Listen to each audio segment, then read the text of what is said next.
আসসালামু আলাইকুম। কেমন আছেন সবাই? আলহামদুলিল্লাহ আমি মোটামুটি ভালো আছি। একটু আগে একটা নিউজ দেখলাম। মাত্র আমি সকাল থেকে এখন পর্যন্ত YouTube এ ঢুকি নাই। মাত্র YouTube এ ঢুকলাম। ঢোকার পরে আমি কিছু ইউটিউবারদের ভিডিও দেখি সবসময়। ওরা অনেক বড় ইউটিউবার, সাবস্ক্রাইবার অনেক বেশি। তো দেখলাম যে একজন ইউটিউবের মা মারা গেছে। উনি হচ্ছে আ ইউটিউবার নাজমুল বাপ্পি। ওই ভাইয়াটার মা মারা গেছে। আমি কিন্তু ওনাদের ফ্যামিলির সব ব্লগ দেখি এবং ইভেন ওনাদের ফ্যামিলির সবাই হচ্ছে ব্লগ করে। শ্বশুরবাড়ির থেকে ওনার শালা সম্বন্ধে এরা সবাই, শালা সম্বন্ধীর বউ, তারপরে ওনার শালি, এরা সবাই ব্লগিং করে।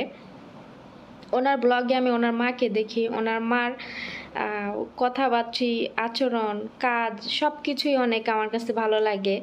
আর উনি অনেক সূক্ষ্মভাবে কাজ করে। যেমন আমি ওনার কিছু কিছু ভিডিও দেখতাম যে ওনার মা যখন মাসের বাজার করতে যেত, যাওয়ার আগে বাসায় A to Z কী কী লাগবে সব কিছু ডাইনিং টেবিলে বসে লিস্ট করে তারপরে নিয়ে যেত। এটা আসলে অনেক স্মার্টলি একটা কাজ। আমরা সাধারণত অনেকে এই কাজটা করি না। আমাদের বাসায় যদি কোনো কিছু প্রয়োজন হয় আমরা কিন্তু বাজারে গিয়ে একটা একটা করে মনে করে আমরা কিনি। হয়তোবা বাজার করে আসার সময় আমরা অনেক কিছু ভুলে যাই কিংবা মনে থাকে না। পরে বাসায় আসলে মনে হয় যে এই জিনিসটা তো আনা হয় নাই। কিন্তু ওই বাপ্পি ভাইয়ার মা উনি হচ্ছে অনেক সূক্ষ্মভাবে ডাইনিং টেবিলে বসে বসে একদম বাসায় কি কি লাগবে A to Z উনি হচ্ছে করে লিস্ট করে তারপরে বাজার করে। আমার আজকে এই ভিডিও ওনাদের নিউজটা শুনে আমার অনেক খারাপ লাগলো। ওনার মাকে আমার অনেক ভালো লাগতো। ওনার মা আসলে অনেক শিক্ষিত একজন মানুষ ছিল। তো ওনাদের ফ্যামিলি নিয়ে যে যেটাই বলুক না কেন, অনেকেই ভালো বলে, অনেকে খারাপ বলে। আসলে কি ইউটিউবে কাজ করতে আসলে অনেকেই আপনাকে ভালো বলবে, অনেকে খারাপ বলবে, আর এটাই স্বাভাবিক। তো এগুলো মেনে নিয়ে আপনার এখানে কাজ করতে হবে, আর এগুলাতে কিছু মনে করা যাবে না। তো ওনার ফ্যামিলিদের নিয়ে অনেকে অনেক ব্যাড হচ্ছে কথা বলে। তো যে যাই বলুক, তবে আমার ওনাদের ভিডিওগুলো অনেক ভালো লাগতো। আমি ওনাদের সবার ভিডিও আমি দেখতাম। আর ওনাদের ফ্যামিলিতে যদি কোনো অকেশন আসতো, কোনো অনুষ্ঠান হতো, তাহলে আমি ওনাদের ভিডিও আরও বেশি বেশি দেখতাম, কারণ আমার ভালো লাগতো। ওনাদের ফ্যামিলিতে একটা আনন্দ আছে। কিন্তু আমার লাস্টে একটা জিনিস খুব খারাপ লাগলো। আমি কিছুদিন আগে যে ওনার মেয়ে নিশি, তো নিশি আপুর ব্লগ দেখছিলাম। তো ওনার 5 দিন আগে উনি একটা ভিডিও বানাইছে যে ওনার মা খুব অসুস্থ।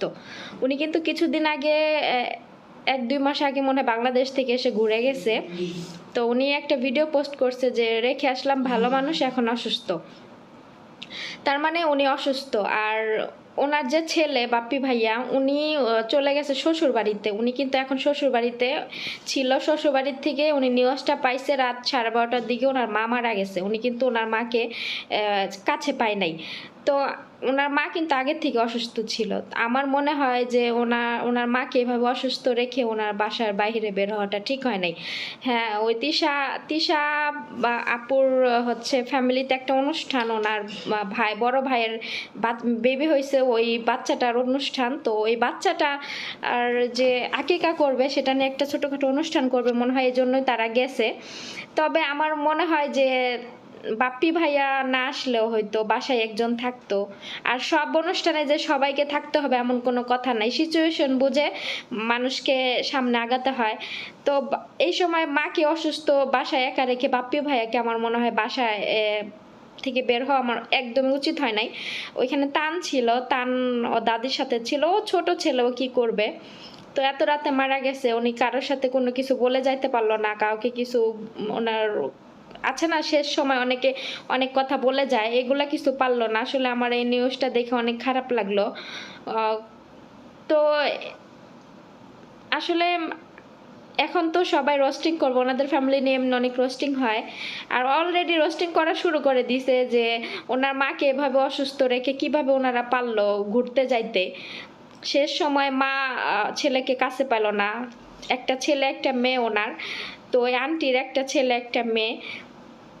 মেয়ে তো মালয়েশিয়া থাকে। তো মেয়েকেও কাছে পাইল না, ছেলেকেও পাইল না।